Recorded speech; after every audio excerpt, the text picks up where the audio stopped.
नमस्कार दोस्तों।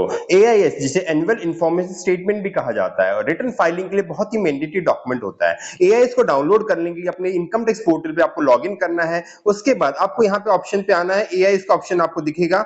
एआईएस पे आपको क्लिक करना है, उसके बाद प्रोसीड पे क्लिक करना है।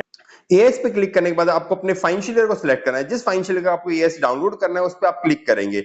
उसके बाद आपको टैक्स इन्फॉर्मेशन समरी पे आपको क्लिक करना है। उसके बाद देखिए आपकी जितनी भी एआईएस में जो भी इनकम आपकी रिपोर्ट की गई थी वो सभी आपको यहाँ पे विजिबल हो जाएगी। एआईएस में आपकी जो भी इन्फॉर्मेशन आ रही है उसको अपनी इनकम टैक्स रिटर्न में जरूर दिखाना। अगर आप नहीं दिखाएंगे तो आपकी रिटर्न डिफेक्टिव हो जाएगी। फॉर एग्जाम्पल आपकी सैलरी की इनकम है या डिविडेंड की इनकम है, इंटरेस्ट फ्रॉम सेविंग बैंक है या इंटरेस्ट फ्रॉम डिपॉजिट है, तो जो भी अमाउंट आपको यहाँ पे विजिबल हो रहा है उसको एक्जैक्टली वो वहाँ पे मैच कराना पड़ेगा। अगर आप मैच नहीं करा रहे तो उस केस में आपको डिफेक्टिव रिटर्न नोटिस आ जाएगा यहाँ पर। उसके अलावा कुछ ऐसे इन्फॉर्मेशन होती है जिसमें आपको कैलकुलेट करना पड़ता है, लाइक सेल्स ऑफ सिक्योरिटी, आपने शेयर्स बेचा है, म्यूचुअल फंड बेचा है, तो उसमें आपको केवल प्रॉफिट दिखाना होगा। पर प्रॉफिट दिखाने के लिए आपको सेल भी दिखानी पड़ेगी, परचेज वैल्यू दिखानी पड़ेगी, तो नेट अमाउंट ऑटोमेटिकली आपका प्रॉफिट आ जाएगा। इसी तरह अगर आपने कोई इमूवेबल प्रॉपर्टी खरीदी, कोई व्हीकल खरीदा है, तो उस केस में कोई इनकम रिपोर्ट नहीं करनी पड़ती है। पर अगर आपने कुछ बेचा है तो उसमें अगर आपको कोई प्रॉफिट अर्न किया है तो उस केस में आपको उसको रिपोर्ट करना पड़ता है। गाइस यहाँ पे guys hope you find this video informative. Please like, share and subscribe my channel. अगर आपको अपनी रिटर्न को टैक्स एक्सपर्ट के थ्रू फाइल कराना है तो स्क्रीन पे दिए हुए नंबर आप कांटेक्ट कर सकते हैं।